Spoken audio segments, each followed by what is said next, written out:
ভিডিওতে আমরা কথা বলবো কেকেআর এর প্লেয়ারদের দুর্দান্ত পারফরমেন্স নিয়ে। যদি আইপিএল মানে কোনো দলকে ফেভারিট বলা যায় সেটা হচ্ছে কলকাতা নাইট রাইডার্স। তাদের প্রতিটা প্লেয়ারে বিজয় হাজার ট্রফিতে একের পর একই অসাধারণ পারফরমেন্স দেখিয়েই চলেছে। কেউ মারছে সেঞ্চুরি, কেউ মারছে হাফ সেঞ্চুরি, আবার কেউ কেউ তো 9 রান দিয়ে 5 থেকে 6টা উইকেট তুলে নিয়ে এনেছে।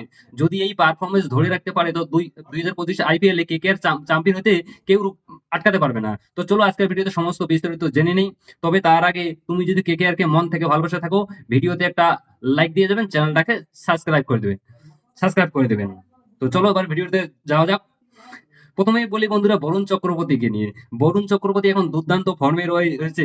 নিউজিল্যান্ডের বিরুদ্ধে তামিলনাড়ুর হয়ে মাত্র 9 রান দিয়ে তিনি 5টা উইকেট তুলে নিয়েছেন। তার পারফরমেন্স ভাবতে ভাবতে পেরেছেন, 2টি মিডেন দিয়েছে আবার। এবং যা বলবো না করে যা বলার কথা না, বরুণ চক্রবর্তী এত সুন্দর ফর্মে আছে। এরপর যদি কথা বলি তো রমনদীপ সিং নিয়ে, তো রমনদীপ সিং কে নিয়ে একটু আলোচনা করি। যদি ডিটেলসে দেখতে চান তো চলো আমরা একটু দেখে নিই। তো সেখানে যদি রমনদীপ সিং এর পারফরমেন্স নিয়ে কথা বলি তো পাঞ্জাব এবং হায়দ্রাবাদের ম্যাচে রমনদীপ সিং 53 বলে 80 রান করেছেন। তারও পারফরমেন্স মানে আপনারা বুঝতেই পারছেন যে কি ফর্মে আছে।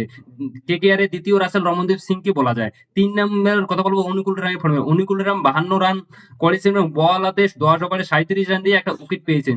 যদিও সে ম্যাচ জিততে পারেনি, কিন্তু পারফরমেন্স গুলো সত্যি মানে কেকেআর ফ্যানদের নজর কাটতেছে। আর 4 নম্বরে যদি কথা বলি রিঙ্কু সিং, ভাই রিঙ্কু সিং এর দিন বেশি একটা ভালো জানি, মাত্র 6 রান করে মানে ভালো জানি, কিন্তু 4 ওভারে 43 রান দিয়ে সেখানে তিনি একটা উইকেট পেয়েছেন। মানে রিঙ্কু সিং একজন অলরাউন্ডার হিসেবে প্রমাণ করার জন্য তিনি এখন বোলিংও করতেছে কিন্তু। তো এর পাশাপাশি বোলিংও খুব মানে রিঙ্কু সিং নজর দিচ্ছেন।